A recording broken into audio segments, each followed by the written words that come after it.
दो लोग सेम जगह दिखे और वहीं पूरा इंटरनेट जज बन जाता है। कोई एफआईआर नहीं, कोई ऑफिशियल कंफर्म नहीं, कोई कंप्लेंट नहीं, फिर भी कमेंट पढ़ो तो ऐसा लगेगा जैसे फैसला हो चुका है। और यहीं पर मुझे रुककर सोचने का मन हुआ। सच बताऊं तो ये वीडियो कार्तिक आर्यन को डिफेंड करने के लिए नहीं है और ना ही किसी को एक्सपोज करने के लिए। ये वीडियो हमारे बारे में है। हम रूमर्स को कितनी जल्दी सच मान लेते हैं, हमें किसे कैंसिल करना है ये कैसे डिसाइड करें, और क्यों सेलिब्रिटी की पर्सनल लाइफ हमें प्राइवेट प्रॉपर्टी लगती है। आज कार्तिक आर्यन है, कल कोई और होगा, और सवाल ये नहीं है सच क्या है, सवाल ये है क्या हम सच जानना चाहते हैं या रिएक्ट करना ही काफी है। वीडियो को एंड तक देखिए क्योंकि ये कहानी डेटिंग की नहीं, ये कहानी परसेप्शन और सोसाइटी की है। अब थोड़ा पीछे चलते हैं क्योंकि बिना शुरुआत को समझे बीच की लड़ाई समझना बेकार है। ये पूरा मामला कोई इंटरव्यू से शुरू नहीं हुआ, बल्कि कोई बयान से भी शुरू नहीं हुआ। ये शुरू हुआ एक इंस्टाग्राम फोटो से। 2026 न्यू ईयर पर कार्तिक आर्यन गोवा में थे, छुट्टियों पर। नो प्रमोशन, नो अनाउंसमेंट, बस एक चिल सी बीच फोटो। अब नॉर्मली ऐसी फोटो तो हम हर रोज देखते हैं और स्क्रॉल करके आगे बढ़ जाते हैं, लेकिन इंटरनेट कभी सिर्फ स्क्रॉल नहीं करता। लगभग उसी टाइम एक यूके बेस्ड गर्ल जिसका नाम करीना बताया जा रहा है, उसने भी एक फोटो पोस्ट करी। बीच, सन बाथ और सेम वाइब। शुरुआत में किसी ने ध्यान नहीं दिया, लेकिन रिबिट वाला आ गया, और रिबिट वाला कभी डिटेल मिस नहीं करता। लोगों ने कंपेयर करना शुरू किया, same Bollywood net, same sand texture, और फिर एक छोटी सी चीज, सन बाथ पर पड़ी हुई towel, same colour, same pattern, same folding. और अब यहाँ पर स्टोरी ने टर्न लिया। क्या ये कोइंसिडेंस हो सकता है? लेकिन इंटरनेट हो सकता है पर रुका ही नहीं, और जैसे जैसे स्पेकुलेशन बढ़ा एक चीज और सामने हुई। कार्तिक और करीना एक दूसरे को इंस्टाग्राम पर अनफॉलो कर देते हैं, और बस यहीं से नैरेटिव बन गया। अनफॉलो क्यों किया अगर कुछ नहीं था? और सच ये है कि अनफॉलो करना कोई प्रूफ नहीं होता, या फॉलो करना भी कोई प्रूफ नहीं होता, पर परसेप्शन के लिए ये मूवमेंट काफी था। यहीं से एक सिंपल रूमर कंट्रोवर्सी बनने लगी, और फिर एक नया एंगल सामने आया जिसने सब कुछ हैवी कर दिया, एज। और इसी पॉइंट से ये स्टोरी सिर्फ गॉसिप नहीं रही, ये बन गई मॉरल डिबेट। और यहीं से ये कहानी सडनली हैवी हो जाती है। जैसे ही करीना का नाम आया, इंटरनेट अगला सवाल पूछने लगा, एज क्या है? कुछ लोगों ने क्लेम किया कि वो सिर्फ 17 साल की हैं, जबकि कुछ लोगों ने उन्हें 18 प्लस क्लेम किया। किसी के पास भी ऑफिशियल डॉक्यूमेंट नहीं था, पर फिर भी रिएक्शन आ गया। और ऑनेस्टली रिएक्शन आना नेचुरल है, क्योंकि बात जब माइनर की पॉसिबिलिटी तक चली जाती तो सोसाइटी को अलार्म बजाना चाहिए। और इस पॉइंट पे ये बात क्लियर करना जरूरी है कि अगर कोई अडल्ट किसी माइनर के साथ रोमांटिक इन्वॉल्व होता है तो ये रॉन्ग है। इसमें डिफेंस, कॉन्टेक्स्ट, पीआर कुछ काम नहीं आता। बट यहाँ एक ग्रे एरिया है जिसे हम इग्नोर कर देते हैं। इस केस में कोई ऑफिशियल कंफर्मेशन नहीं, कोई लीगल कंप्लेंट नहीं, कोई वैलिड प्रूफ नहीं, सिर्फ फोटो, स्पेकुलेशन और सोशल मीडिया थ्रेड्स। और यहीं पर सोसाइटी एक इंटरेस्टिंग पैटर्न दिखाती है। हम पहले डिसाइड कर लेते हैं और बाद में फैक्ट ढूंढते हैं। एज का इशू उठाना बिल्कुल सही है, लेकिन एज को एश्योर करके फैसला सुना देना ये डेंजरस हो जाता है। और यहीं से ये केस सिर्फ कार्तिक आर्यन का नहीं रह जाता, ये केस बन जाता है पब्लिक परसेप्शन का टेस्ट। क्योंकि अगर कल ये कंफर्म हो जाता है कि ये लड़की 18 प्लस थी, तो क्या बैकलेट्स वापस लिया जाएगा? अनफॉर्चुनेटली नहीं। इंटरनेट अगर एक बार लेबल लगा देता है तो करेक्शन वायरल नहीं करता। और एक और अनकंफर्टेबल सवाल आता है, क्या हम सिर्फ कंसर्न देख रहे हैं या सिर्फ आउट रेंज एंजॉय कर रहे हैं? और सच ये है, अगर एज लीगल भी होती तो भी एज गैप का मजाक उठता। मतलब किसी भी केस में पब्लिक जजमेंट रेडी है, और इसलिए ये कंट्रोवर्सी सिर्फ एज की नहीं, ये है how fast we jump to conclusion. इसी बीच एक चीज क्विकली डिसअपियर हो जाती है, पब्लिक रियलिटी। अब आते हैं स्टोरी के सबसे कंफ्यूजिंग हिस्से पर, कार्तिक आर्यन का साइलेंस। ना क्लेरिफिकेशन, ना लीगल नोटिस, ना emotional post,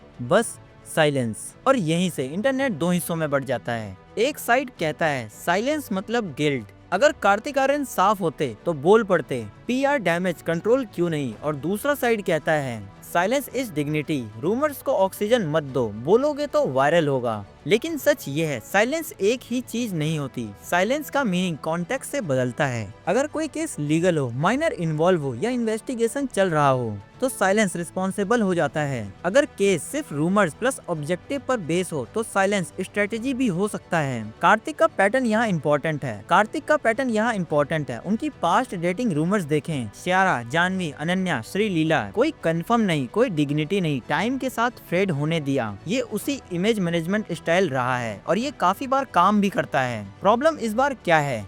issue adult dating का नहीं, इशू एज एंड माइनॉरिटी का बन गया है। और जब टॉपिक मॉरल बन जाता है तो साइलेंस लोगों को और सस्पिशियस लगता है। यहाँ पर एक अनकंफर्टेबल क्वेश्चन आता है, क्या हर पब्लिक फिगर को रूमर्स बोलने के लिए ऑब्लिगेटेड होता है? अगर बोलना रूल है तो बोलना कब इनफ होता है? Statement, interview, PR classification, internet को कभी स्टेटमेंट मिलती ही नहीं और इसी वजह से साइलेंस कभी कभी सबसे सेफ और सबसे डेंजरस मोमेंट हो सकता है। सेफ कोई प्रूफ नहीं है, डेंजरस परसेप्शन ग्लो करता है और परसेप्शन फैक्ट से ज्यादा फास्ट ट्रेवल करता है। जब ब्लैक स्क्रीन मिल जाती है ना तो इंटरनेट की इमेजिनेशन फुल पावर पर चलती है। इसलिए कंट्रोवर्सी सिर्फ कार्तिक के बोलने ना बोलने पर नहीं है, ये है हम साइलेंस को कैसे जज करते हैं। अब जरा रुक कर एक अनकंफर्टेबल एक्सपेरिमेंट करते हैं। इमेजिन करो रूल रिवर्स होता है। अगर कार्तिक आर्यन की जगह कोई फीमेल स्टार होती, 35 साल से ज्यादा उम्र की, सक्सेसफुल, पावरफुल और उसका नाम किसी 16-17 साल के लड़के से जुड़ता, तो क्या रिएक्शन वही होता?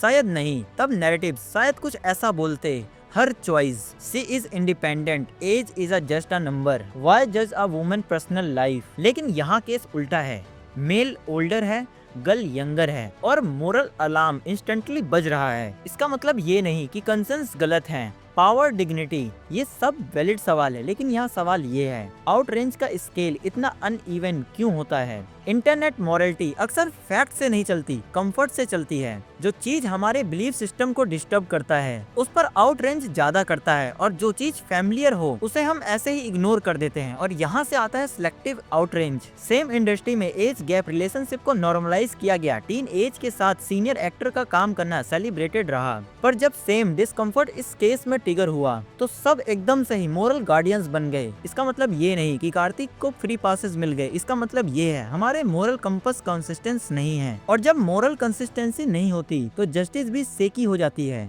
एक और लेयर देखें, पब्लिक फिगर से हम क्या एक्सपेक्ट करते हैं? ट्रांसपेरेंसी, आइडियल बिहेवियर, पर सेम टाइम पर हम उस पब्लिक को एंटरटेनमेंट बना देते हैं। हम चाहते हैं सच बोलो, पर वही सच जो हम डाइजेस्ट कर सकते हैं। अगर सच हमारे नैरेटिव्स को सूट नहीं करता तो हम उस सच को एक्सेप्ट नहीं करते। यहाँ पर ये कंट्रोवर्सी सिर्फ करीना या कार्तिक तक लिमिट नहीं रहती, ये रिफ्लेक्ट करती है हम कौन से केस पर बोलते हैं और कौन से केस पर चुप रहते हैं और क्यों।